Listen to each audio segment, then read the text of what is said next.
Amanda Smith.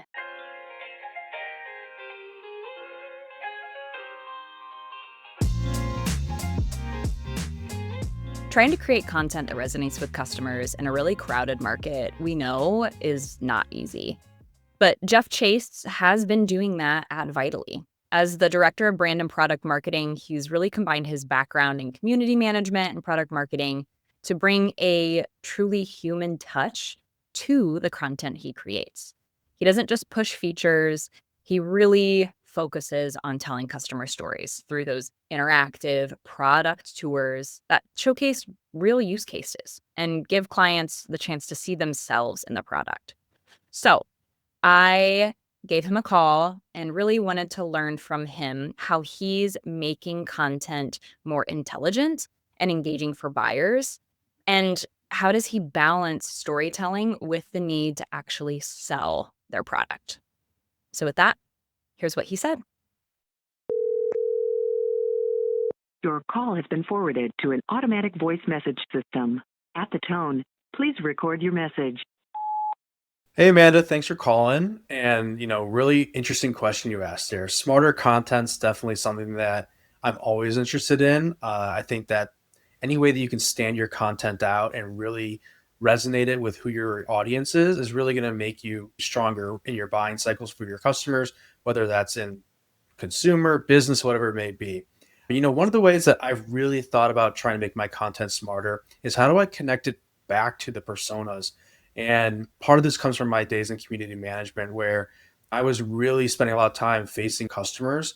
It was less so about what numbers and things can I bring back to the product team, engineering team, but more what were those little unique stories and those little differences that really shape the narrative for what the product did and what that can mean for the other people on the other end of the product. And one of the things I've been doing that's been really interesting recently is we've adopted interactive product tours, which when we first launched them, they were super successful. And we were using them to just showcase what our product did and how the features worked and using that during the buying cycle. But what we actually found is a lot of people, since they weren't able to use the product at that point, they wanted to see how it actually worked for people like them. And so we started taking these unique stories from our customers and the ways that they were using our product in the various different ways that they had set it up and making those into actually interactive case studies. And so we were using the interactive product tour narrative and experience and using that to showcase that back to the people on the other end who were not able to maybe use the product at that time or truly understand the context of how people are using things by just reading a story. And so what we did was we would have these case studies that we would work with our customers. We'd have them tell us their stories, their outcomes, their pain points.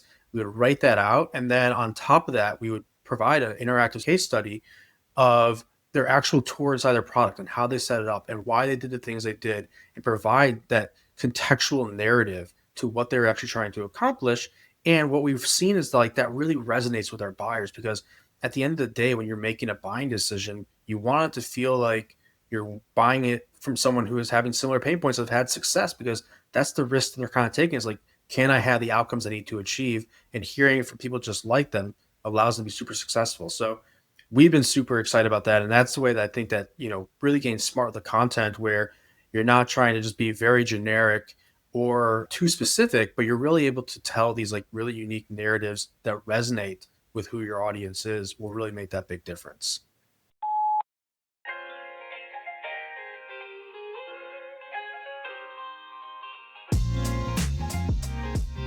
Thank you for listening. Want your podcast to do more? Subscribe to Genius Cuts because it's never just a podcast.